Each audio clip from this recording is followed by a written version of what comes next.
இயேசுவே நன்றி. ஹalleluya. Praise the Lord. Praise Jesus. Thank you Jesus. உமது ரத்தத்தால் எங்களுக்கு எழும் ஆண்டவரே, தூய்மையாக்கும் விடுதலை தாரும், அனைத்து மனக்கட்டு உடைக்கப்படுத்தும் ஆண்டவரே. கடவுளி மாடஸ் மைண்ட் மனதில் இருக்கின்ற கட்டுகள், எதிர்க்கின்ற இருக்கின்ற கட்டுகள் அனைத்து விதமான கட்டு உடைக்கப்படுத்தும் ஆண்டவரே. கண்களும் காதுகளும் திறக்கப்படுத்தும், ஞானத்தை பொறுத்தலும் bind and cast every unclean spirit, Father, mighty name of Jesus we pray. Amen. Mary, intercede for us. Hail Mary, full of grace, the Lord is with thee. Blessed are you amongst women, blessed is the fruit of thy womb, Jesus.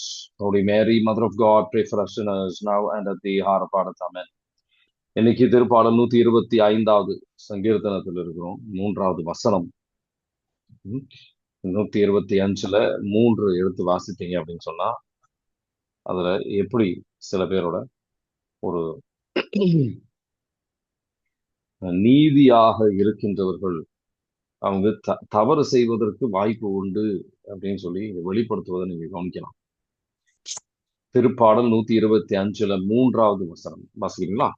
நல்லார்க்கென ஒதுக்கப்பட்ட நாட்டில் பொல்லாரின் ஆட்சி நிலைக்காது, இல்லையெனில் நல்லாரும் பொல்லாதது செய்ய நேரிடும். ஆமென். நல்லாரும் பொல்லாத விஷயத்த செய்ய வாய்ப்பு உண்டு. மத்தேயு 24வது அதிகாரத்துல 12வது வசனம். இயேசு ஆண்டவர் இறுதி காலத்தில் எப்படி இருக்கும் அப்படின்னு சொல்லி அவர் வெளிப்படுத்துகின்றார். இறுதி காலம் பல பேரோட ஒரு அன்பு மங்கி போயிடும் அப்படின்ட்டு. மத்தேயு 24ல 12வது வசனம் வாசிக்கிறீங்களா?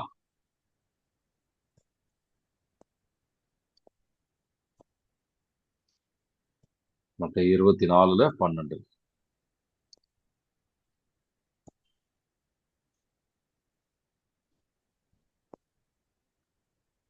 நெறிக்கேடு பெருகுவதால் பலருடைய அன்பு தணிந்து போகும். ஆமேன். ஆமேன். நெறிக்கேடு, பாவம். பல பேர் நம்ம பாவம் அதிகமா செய்யறோம். பாவம் பல நேரத்துல பாத்தீங்கன்னா பாவமாவே எனக்கு தெரியாது. அன்பு குறைந்துகிட்டு இருக்கு. நான் ஏன் அன்பு செய்யணும்? மற்றவங்க எல்லாம் சுயநலமா இருக்கிறாங்க, நான் மட்டும் ஏன் இப்படி இருக்கணும் அப்படின்ற ஒரு எண்ணம். நியூஸ்ல பாத்தீங்கன்னா சரி, ஆண் பெண் வித்தியாசம் இல்லாம கொலை கொள்ளை எல்லாமே நடக்கும். சீடர்களுக்கு அவர் சொல்றது இந்த உலகத்துல நடக்கிற விஷயம்ன்றது இல்ல, இதயத்தில் நடக்கின்ற ஒரு விஷயத்த ஒரு அடையாளத்தை அவர் மனிதர்களோட அன்பு சூடா இருக்காது. இது ஒரு ஆன்மீக ஒரு பிரச்சனை. இது ஒரு குற்றம் அப்படின்றது மட்டும் இல்லை, அது இந்த காலகட்டத்துல நிறைய நடந்துகிட்டு இருக்கு. நம்மளே பார்த்துருக்கோம் பல இடத்துல.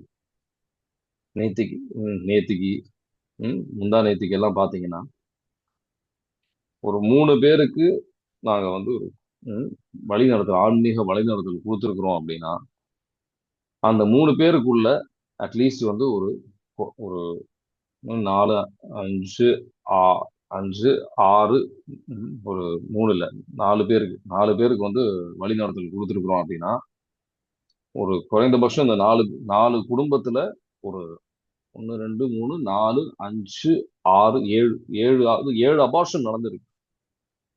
அபார்ஷன் செய்யறது அவ்வளவு சாதாரணமான விஷயமாக, தீமை அது ஒரு நல்லது.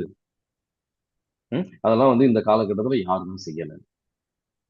நம்ம செய்யற பல தவறுகளை நம்ம நீதிகரிக்கின்றோம். மற்றவர்கள் தவறு நம்ம பெருசா பார்க்கணும். மற்றவர்கள் தீமையை நன்மையாக அளிக்கின்றோம். அது கொஞ்ச நாள் முன்னாடி கூட நம்ம சிந்திச்சோம். ஏசாயா 5வது அதிகாரத்துல 20வது வசனம், அதுல ஒரு ஆணவம் இருக்கு. பாவம் செய்யறதுலயே ஒரு ஆணவம். ஏசாயா 5வது அதிகாரத்துல 20 21 இந்த மாதிரி ஒரு நிலையில நம்ம அன்பு குறைந்து போவதற்கு வாய்ப்பு உறுதியாகவே அதிகம். வாசிக்கிறீங்களா? தீமையை தீமையை நன்மை என்றும் நன்மையை தீமை என்றும் சொல்லி இருளை ஒளியாக்கி ஒளியை இருளாக்கி கசப்பை இனிப்பாக்கி இனிப்பை கசப்பாக்குகிறவர்களுக்கு ஐயோ கேடு. தங்கள் பார்வையில் ஞானிகள் என்னும் தங்கள் கணிப்பில் கூர்மதி வாய்ந்தவர்கள் என்றும் தங்களையே கருதுபவர்களுக்கு ஐயோ கேடு. திராட்சை ரசம் ஐயோ ஆமென். கேடு. ரொம்ப மோசமான ஒரு சூழ்நிலை. ஆனா மோசமான சூழ்நிலையில் இருக்கிறாங்கன்னு அவங்களுக்கு உணர முடியல. அந்த அளவு கடவுளை விட்டு விலகி இருக்கின்றார்கள். இந்த அன்பு குறைகின்றதன் அடையாளம் என்ன? நம்ம கோயிலுக்கு போறதுக்கு ஒரு 5 நிமிஷம் குறைவா இருக்கு, அவ்வளவுதான். பெரிய வித்தியாசங்கள்லாம் இருக்கு, பெரிய மாற்றங்கள் இருக்கு. நம்ம வந்து கோயிலுக்கு போறதுக்கு ஒரு 5 நிமிடம் லேட்டு. ஒரு வாரத்துல 6 பிரச்சனைகள்லாம் இருக்கும்போது 6 நாள் நம்ம வந்து டெய்லி போய் ஜெபிப்போம். ஆனா பிரச்சனைகள்லாம் கம்மியான உடனே நம்ம வந்து பிரச்சனைகள்லாம் சரியான உடனே நம்ம ஜெபம் கம்மியாயிடும். குடும்பத்துல சண்டைகள் அதிகமா வரும். நான் தான் சரி, நான் விட்டு கொடுக்கறது நம்ம தயாராக இல்லை. விட்டு கொடுக்கறதுக்கு நம்ம தயாரா இல்லை. நம்ம வந்து ஆணவத்துல செயல்படணும். வார்த்தைகள், தகாத வார்த்தைகளை நம்ம பயன்படுத்தும். நம்ம வந்து தீமையை நன்மையாக அழைத்து நம்ம அன்பு வந்து குறைந்து கொண்டு இருக்கின்றது. என்ன அன்பு? என்ன அன்பு? நம்ம அன்புனா என்ன?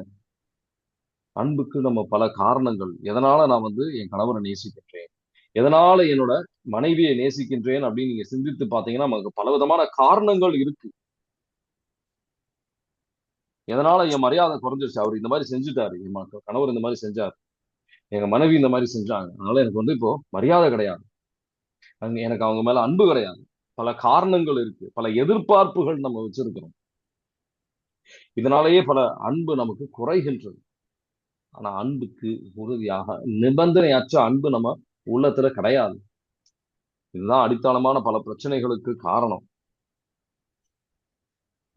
நம்ம இதயத்துல ஒரு டீசென்சிட்டிவ்டைஸ்ட் அப்படின்னு சொல்லி நம்ம செய்கின்ற தவறு நம்மளால உணர முடியாது. நம்ம மற்ற முன்னால எனக்கு என்ன செய்ய முடியும் அப்படின்ற எண்ணத்துல நம்ம வாழ்ந்துட்டு இருக்கோம். என் கணவர் வந்து செய்ய வேண்டிய கடமை அவர் செய்யணும். அவர் வந்து நான் பெற வேண்டிய விஷயங்கள் அவர் தரல. எனக்கு இது நடக்கல, எனக்கு அது நடக்கல, பல விதமான கணக்கு வச்சுட்டு இருக்கோம். கல்யாணம் நடந்த நாள்ல இருந்து நம்ம எல்லா கணக்கையும் நம்ம வச்சுக்கிட்டு இருக்கோம்.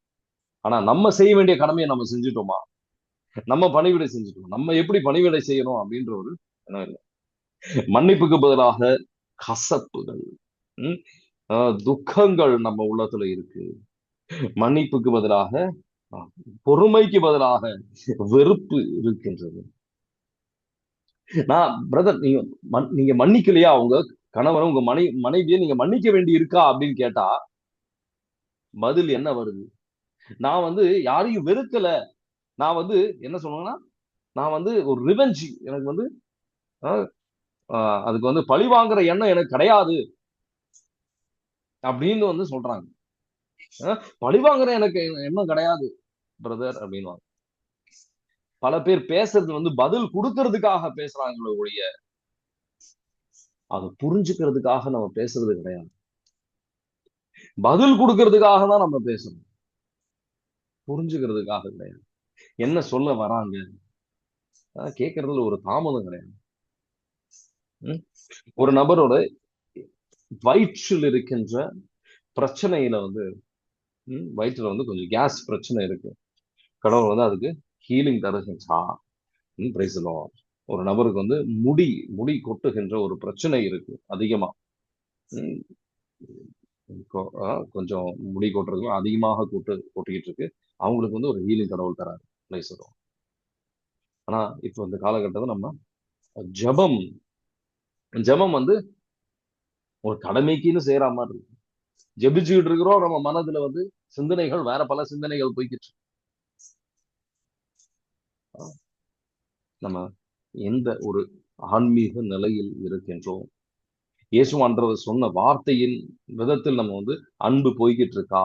மத்தேயு 24வது அதிகாரம் 12வது வசனம்.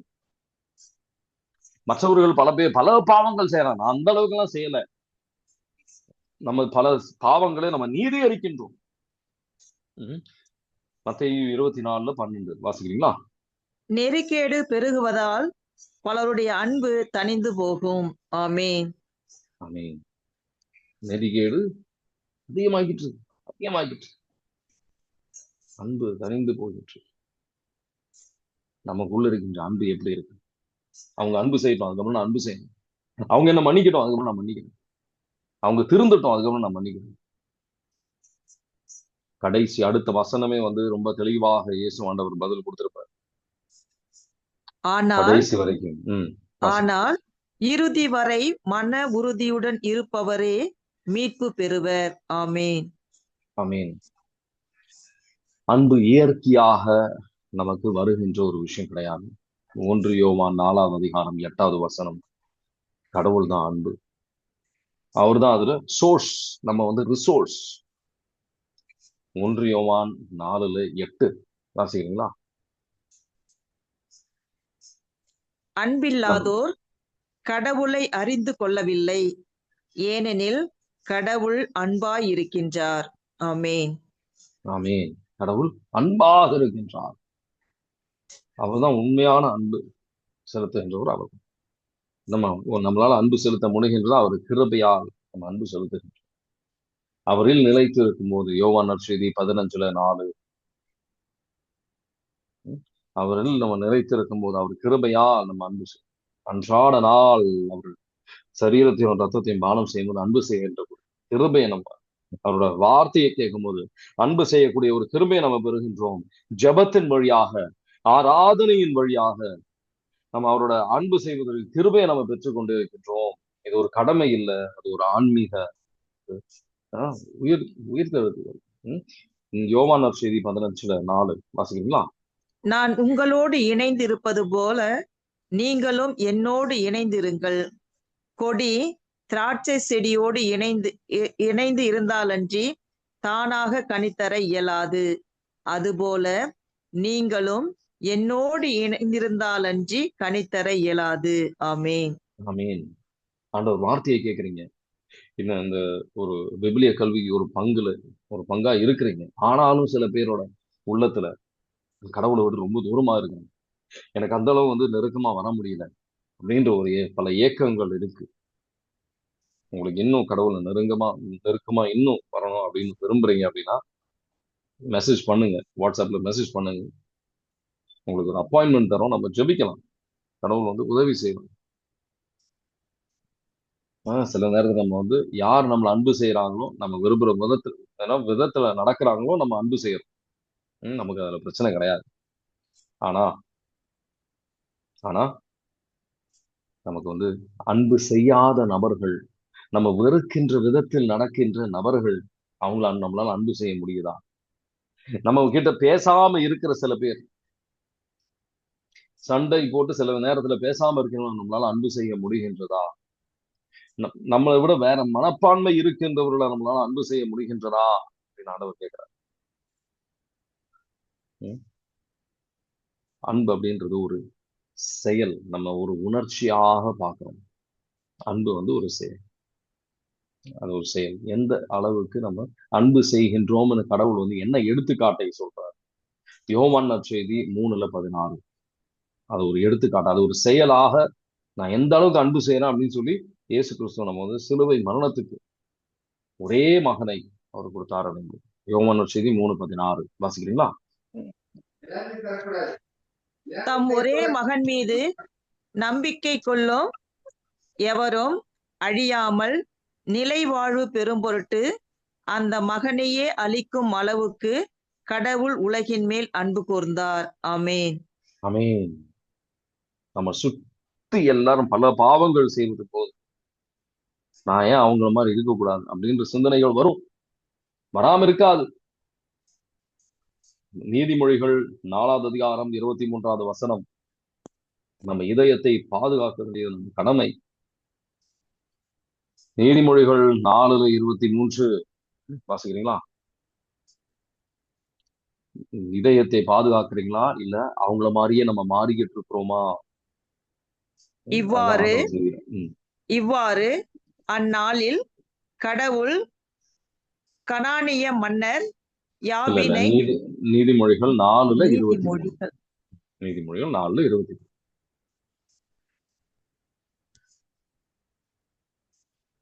விழிப்பாயிருந்து உன் இதயத்தை காவல் செய், ஏனெனில் அதனின்று பிறப்பவை உன் வாழ்க்கையின் போக்கை உறுதி செய்யும்.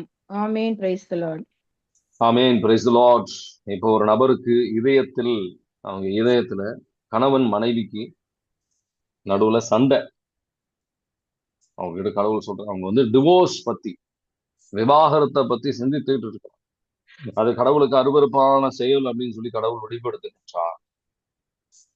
அந்த சிந்தனைக்கு இடம் கொடுக்காதீங்க அப்படின்னு சொல்லி கடவுள் வெளிப்படுத்துகின்றார். கவனமாக இருங்க, சாத்தானுக்கு இடம் கொடுக்காதீங்க. இந்த இதயத்தை இதயத்தை வந்து நமக்கு பாதுகாக்கும். கொஞ்ச நேரம் முன்னாடி சொல்லிட்டு இருந்தோம், 2 நாள் பல பேர் வந்து வழி நடத்திக்கிட்டு நம்ம கவுன்சிலிங் வந்துருந்தாங்க. சில பேர் பாத்தீங்கன்னா அதுல வந்து ஒரு 4 பேர் வந்தாங்கன்னா மொத்தத்துல ஒரு 3 பேர் வந்திருந்தாங்க அப்படின்னா 6 அபார்ஷன் கிட்ட பண்ணிருக்கலாம். அந்த அளவுக்கு நம்ம வந்து கடவுளை விட்டு விலகி இருக்கின்றோம். இது வந்து சாதாரணமான விஷயம். நம்ம சிந்தனை எபிரேயர் 13:8 இயேசு கிறிஸ்து நேத்திக்கும் இன்னைக்கும் என்னைக்கும் வந்து நித்தியத்திற்கும் அவர் ஒரே மாதிரிதான் இருக்கும், மாற போறது கிடையாது. எபிரேயர் 13:8 வாசிக்கிறீங்களா? இயேசு கிறிஸ்து நேற்றும் இன்றும் என்றுமே மாறாதவர். Amen. Praise the Lord. Amen. Praise the Lord. தேவ குஞ்சரி கை தூக்கி இருந்தீங்க, ஏதாவது கேள்வி இருக்கா? பிரதர், நான் வந்து ஆண்டவர்கிட்ட இன்னும் நெருங்கி வரணும் பிரதர், அதுக்காக ஜெபிக்கணும். உறுதியாக ஆண்டவர் வார்த்தையை கேட்க அதுக்கு செவி சாய்க்கும் போது, நம்ம கீழ்ப்படியும் போது, அதுக்கு ஏற்றபடியாக நடக்க நமக்கு ஒரு ஆர்வம் வரும்போது, இந்த ஆர்வம் குறைவாகிட்டு இருக்கு. அதுதான் பிரச்சனை. ஆர்வம் வரும்போது நம்ம வந்து நெருக்கமா வருவோம். மத்தேயு 12:20 நம்ம எப்படி சூரியனை நம்ம வந்து கோல்ட் ஆக்க முடியாது. அவருடைய அன்பு சில நேரத்தில் நம்ம அன்பு குறைஞ்சுக்கிட்டே இருக்கிற மாதிரி தெரியும், சூழ்நிலைகள்னால, பல பிரச்சனைகள்னால, சில வேதனைகள்னால. ஆனா அவரோட அன்பு நிலையான அன்பு. அவர் நெருங்கி வர வர நம்ம அன்பு அந்த அன்பு வந்து இன்னும் அதிகப்படுத்தப்படும். மத்தேயு 12:20 வாசிக்கிறீங்களா? நெறிந்த நாளலை முடியார், புகையும் திரியை அணையார். ஆமேன். ஆமேன். புகையும் திரியை அவர் அணைக்க மாட்டார். நம்ம அணைஞ்சுக்கிட்டே, ஐயோ நான் ஒண்ணும் இல்லாம ஆகிட்டு இருக்கேனே, என்னோட அன்பு, கடவுள் மேல இருக்கிற அன்புமே காணாம போய்கிட்டு இருக்கே, இன்னும் நெருங்கி வாங்க. பதட்டம் அடையாது. ஆவியானவர் நமக்குள்ள இருக்கின்ற அந்த நெருப்பை வந்து தூய்மை இன்னும் அதிகப்படுத்துவார். ஒரு ஆர்வத்துல அவர் நெருங்கி வரணும். நம்ம செய்ய வேண்டிய விஷயம் அதுதான், ஒரு ஆர்வத்துல. ரோமேருக்கு எழுதிய திருமுகம் 12:11 இந்த ஆர்வம் நமக்கு கம்மியாயிட்டு இருக்கு. பல சூழ்நிலைகளால, பல காரணத்தினால நமக்கு இந்த ஆர்வம் கம்மி ஆகணும். வாசிக்கிறீங்களா? 12:11 விடாமுயற்சியோடும் ஆர்வம் மிக்க உள்ளத்தோடும் ஆண்டவருக்கு பணிபுரியுங்கள். ஆமேன். ஆமேன். இந்த ஆர்வம் கம்மியாகிட்டே வருது நமக்குள்ள. சில பேர் என்ன பண்ணுவோம், 9 மணிக்கு வந்துட்டு இருப்போம், 9:05 ஆகும், 9:10 ஆகும், அதுக்கப்புறம் நம்ம பைபிள் ஸ்டடிக்கு வரமாட்டோம். இந்த ஆர்வம் கம்மியாகிட்டு இருக்கு. இதெல்லாம் தான் அடையாளங்கள். 1 மணி நேரம் ஜெபிச்சுட்டு இருப்போம், 50 நிமிஷம் ஆகும், 30 நிமிஷம் ஆகும், கடவுள் புரிஞ்சுக்குவாருன்னு. அதுக்கப்புறம் கடவுளை விட்டு நம்ம ரொம்ப தூரம் போகும். முன்னையே இருந்து அன்புக்கு வாங்க. கொஞ்ச நாள் முன்னாடி இவங்க கேட்டாங்க, ஜெனிட்டா கேட்டாங்க, திருவெளிப்பாடு 2:4 திருவெளிப்பாடு 2:4 முதல் அன்புக்கு ஆனால் உன்னிடம் நாம் காணும் குறை யாதெனில் முதலில் உன்னிடம் விளங்கிய அன்பு இப்போது இல்லை. ஆமேன். ஆமேன். முதல் அன்புக்கு எப்படி வருவது? முதல்ல செய்து கொண்டிருந்த விஷயங்கள். சில நேரத்தில் நம்ம 3 மணிக்கு எழுந்து ஜெபிச்சுக்கிட்டு இருக்கோம், சில நேரத்தில் நம்ம வந்து ஃபாஸ்டிங் செஞ்சுக்கிட்டு இருக்கோம். எந்தெந்த விஷயங்கள் செய்து கொண்டிருக்கு? சில நேரம் நம்ம முட்டி போட்டு ஜெபிச்சுட்டு இருக்கோம். சில சின்ன சின்ன விஷயங்கள் அது ரொம்ப சின்னதா தெரியும் நமக்கு. பெரிய விஷயங்களா தெரியாது. இப்போ நான் ஜெபிச்சுட்டு தான் இருக்கேன் பிரதர். நமக்கு ஆர்வம் கம்மியாகிட்டு இருக்கா அப்படின்னு ஆண்டவர் சிந்திக்க அழைக்கிறார். அந்த அன்பு குறைந்து கொண்டு இருக்கின்றதா? மனிதர்கள் மேலேயும் இருக்கும், கடவுள் மேலேயும் இந்த அன்பு குறைந்து கொண்டு இருக்கு. சிந்திக்க அழைக்கிறார். இன்னும் திருப்பாடல் 51:12 வசனம். இந்த வசனத்தை வைத்து ஜெபி, அவங்க மீட்பில் ஒரு மகிழ்ச்சி. ஒரு திருப்பாடல் 51:12 வாசிக்கிறீங்களா? உன் மீட்பின் மகிழ்ச்சியை மீண்டும் எனக்கு அளித்தருளும், தன்னார்வம் மனம் தந்து என்னை தாங்கியருளும். ஆமேன். தன் ஆர்வ மனம், ஒரு வில்லிங் ஸ்பிரிட், தன் ஆர்வ மனம் வேணும். ஒரு வில்லிங் ஸ்பிரிட், ஒரு ஆர்வத்துடன் ஜெபிக்கணும். அந்த ஆர்வம் நமக்கு இருந்தா அந்த ஆர்வம் நம்மோடு நிற்காது, மற்ற அந்த சமூகத்திற்கும் அது சரி, மற்றவர்களுக்கும் நம்ம உப்பாக மாறுவோம். எபிரேயர் 10:24 வசனம். இது ஒரு கீழ்ப்படியும் போது இந்த ஆர்வத்திற்கு நம்ம எனக்கு வேணும், நம்ம வாஞ்சையோடு நம்ம அதை ஆசைப்படும் போது நம்ம அதை பெறுவோம். எபிரேயர் 10:24 வாசிக்கிறீங்களா? அன்பு செலுத்தவும் நற்செயல்கள் புரியவும் ஒருவரை ஒருவர் தூண்டி எழுப்ப கருத்தாய் இருப்போமாக. ஆமேன். ஆமேன். இந்த ஆர்வத்தை இன்னும் ஆழப்படுத்துவதற்கு இன்னைக்கு ஃப்ரீடா நம்ம மத்தியில அவங்க வாழ்க்கையில கடவுள் செய்த ஒரு விடுதலை, கடவுள் கொடுத்த ஒரு விடுதலை நம்ம கேட்போம். சரிங்களா? ஃப்ரீடா, உங்க சாட்சி சொல்றதுக்கு தயாரா இருக்கீங்களா? Good evening brother. Yes brother. Good evening to all. எல்லாருக்கும் வணக்கம். ஆக்சுவலா நான் இங்க சவுதியில ஒர்க் பண்ணிட்டு இருக்கேன், நர்ஸா ஒர்க் பண்ணிட்டு இருக்கேன். நான் பொதுவாகவே என்னால் முடிஞ்ச வரைக்கும் இந்த 9 o'clock பைபிள் ஸ்டடியில் நான் அட்டன் பண்ண ட்ரை பண்ணுவேன். ஸோ நான் பிரதர் கிட்ட ஒரு ப்ரேயர் மீட்டிங் நான் அப்பாயின்மெண்ட் கேட்டிருந்தேன். ஸோ அப்போ பிரதர் எனக்காக ப்ரேயர் பண்ணிட்டு இருக்கும்போது எனக்கு சின்ன வயசுலேருந்தே நான் 2019க்கு அப்புறம் தான் ரொம்ப இன்னும் கடவுளுக்குள்ளாடி வர ஆரம்பிச்சேன். அதுக்கு முன்னாடி ரொம்ப பயப்படுவேன். இருட்டுல போனா பயப்படுவேன். அம்மா எங்கேயுமே என்னை அனுப்ப மாட்டாங்க வெளியே.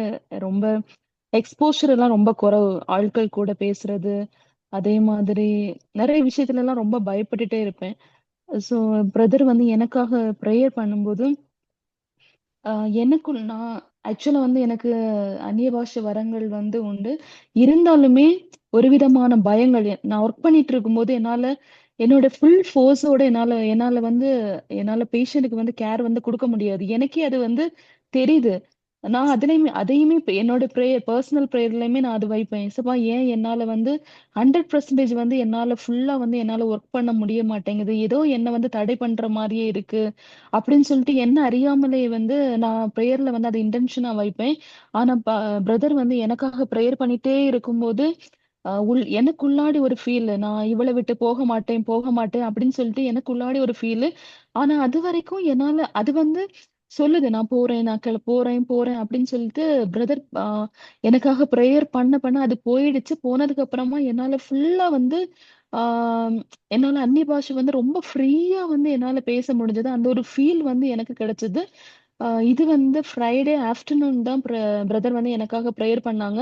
சாட்டர்டே நான் ஒர்க் பிளேஸ்ல போகும்போது என்ன அறியாமலே ஆஹ் எனக்கே தெரியாது நான் எப்படி ஒர்க் பண்றேன் அப்படின்னு சொல்லிட்டு என்னால ஒரு 100% என்னால ஃபுல் அண்ட் ஃபுல்லா முழு விடுதலை கிடைச்ச மாதிரி என்னால ஒர்க் பண்ண முடிஞ்சது.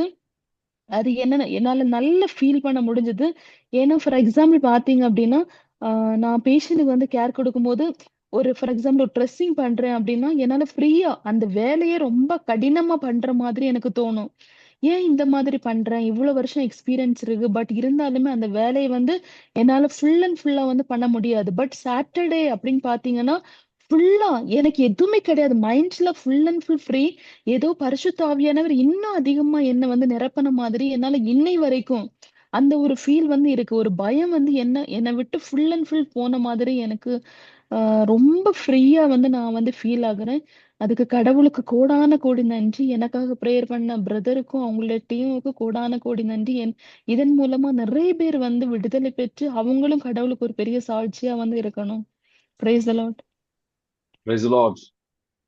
சின்ன வயசுல ஒரு கஷ்டமான ஒரு நிகழ்வுல அவங்களுக்கு இந்த கட்டு வந்திருக்கு, ஒரு அசுத்தாவி வந்திருந்தது. ஜெபிக்கும் போது ஆண்டவர் வந்து இதெல்லாம் கட்டங்கள், நான் கொஞ்ச நாள் முன்னாடி சொல்லியிருந்தேன், இந்த எப்படி விடுதலையில வந்து சில கட்டங்கள் இருக்கு அப்படின்னு சொல்லி. அவங்களும் நல்ல விதமா ஒத்துழைச்சாங்க. ஆண்டவரின் வரங்கள் இருக்குன்றதுனால சில ஆவிகள் இருக்காதுன்னு நம்ம சொல்ல முடியாது. சரிங்களா? பயத்தின் ஆவி அவங்களுக்குள்ள இருந்திருக்கு. ஆண்டவர் வந்து சில கட்டங்கள், முதல்ல அது வந்து எங்களை பார்த்து சிரிச்சது. ஆண்டவர் வல்லமை அங்க இறங்கும் போது அது பயந்தது. அதுக்கப்புறம் அவங்கள விட்டு ஓடிடுச்சு. நான் போறேன் அப்படின்னு சொல்லிட்டு ஓடிடுச்சு. முழுமையான ஒரு விடுதலை, முழுமையான ஒரு விடுதலை.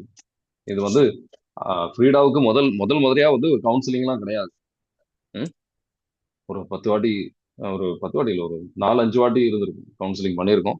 இந்த வாட்டி தான் அந்த ஒரு ஆவி இருக்குன்றது கடவுள் வெளிப்படுத்தினாரு. அவங்களுக்காக ஜெபிக்கும் போது முழுமையான ஒரு விடுதலை கிடைச்சது. அதனால அடிக்கடி ஒரு 2 மாசத்துக்கு அட்லீஸ்ட் ஒரு வாட்டி நம்ம வந்து இந்த கவுன்சிலிங்க்கெல்லாம் நீங்க வரணும். நீங்க வர்றதுனால எங்களுக்கு ஒண்ணும் இல்லை, ஆனா வரும்போது உங்களுக்கு முழுமையான நிறைவான விடுதலை உங்களுக்கு கிடைக்கும்.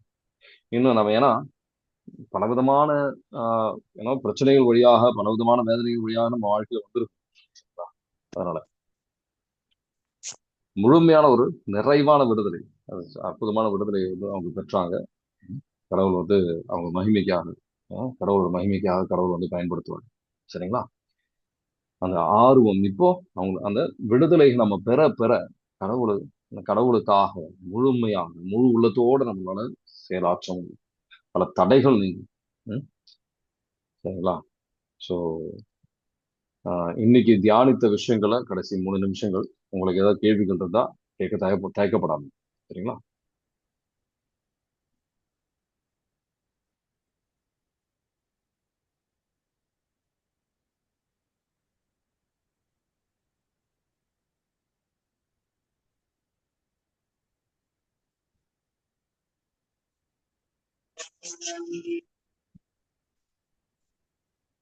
வேற ஏதாவது கேள்வி இருக்கா? இல்லையா? சரி.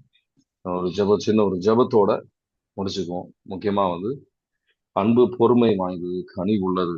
அந்த அன்பில் நம்ம செயல்படுகின்றவர்களாக ஒவ்வொருத்தரும் நம்ம வந்து அன்பில் செயல்படுகிற ஒரு ஆர்வத்தில், இன்னும் ஆர்வத்தோட ஆண்டவரை நெருங்கி வருகின்றவர்களாக மாற நம்ம ஜெபிக்கணும். சரிங்களா? சில பேர் வந்து ஷார்ட்கட், உடனடியா எல்லாம் சரியாகும். அந்த மாதிரி சில தவறான உள்ளங்கள், சில சில பேருக்கு அந்த தவறான மனப்பான்மை இருக்கு. படிப்படியாக தான் எனக்குள்ளேயே நேற்றுக்கு எனக்கு ஒரு விடுதலை கிடைச்சு, ஆண்டவர் வந்து ஒரு விடுதலை கொடுக்குறாங்க. பல விதமான சில பாவங்கள்லாம் நமக்கு வந்து பல வருடங்களாக இருக்கும் நமக்குள்ள. நமக்கே தெரியாது இந்த ஒரு தவறு அப்படின்னு நமக்கு தெரியாது. ஆவியான ஒரு சுட்டிக்காட்டம் நமக்கு புரியாது. அதான் மறைந்திருக்கின்ற பாவங்களை கடவுளை வெளிப்படுத்தும். நம்ம வந்து ஷார்ட்கட் எதுப்பாங்க. சில பேர் 5 நாள் ஆண்டவருக்காக வந்து நான் வந்து ஒதுக்கி வச்சேன், நான் தியானத்துக்கு போனேன், எல்லாமே சரியா இருக்கணுமே அப்படின்னு நினைக்கிறேன். இல்ல, பல பிரச்சனைகள் வந்து உடல் ரீதியா உங்களுக்கு சில பிரச்சனைகள் வருது. டாக்டர்கிட்ட போறீங்க, அப்ப அவர் வந்து ஒரு பிரச்சனையா 2 பிரச்சனையா பல பிரச்சனைகள் சொல்றாரு. உடனடியா சரியாயிடுமா? சில பிரச்சனைகள்லாம் எவ்வளவு வருஷமா வந்து நம்ம டாக்டர்கிட்ட போக வேண்டி இருக்கு. ஆனா அதுக்குன்னா நம்ம போயிடுறோம். ஆன்மீக விஷயம்னா வந்து எல்லாம் உடனடியா சரியாயிடணும், அந்த மாதிரி வந்து கிடையாது. பொறுமை வேணும். ஆன்மீக விஷயத்துல நம்ம பொறுமை தேவை. ஆன்மீக வளர்ச்சிக்கு நமக்கு ரொம்ப பொறுமையா, ரொம்ப அதிகமாகவே தேவை. சரிங்களா? எபேசியர் 1வது அதிகாரம் 18வது வசனம். இன்னைக்கு ஆண்டவர் தருகின்ற வாக்கு தத்துவம். எபேசியர் 1:18 வாசிக்கிறீங்களா?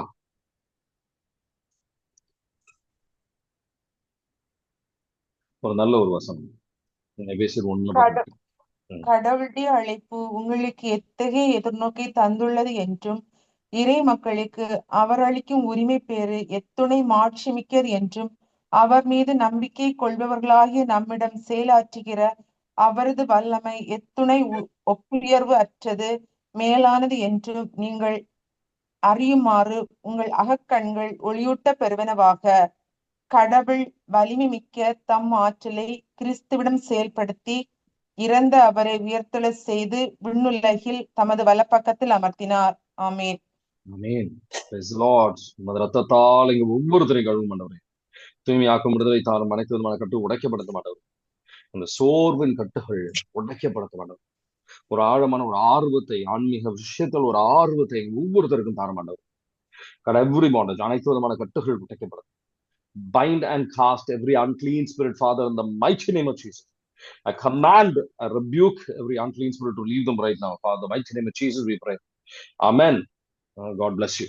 Have a nice day.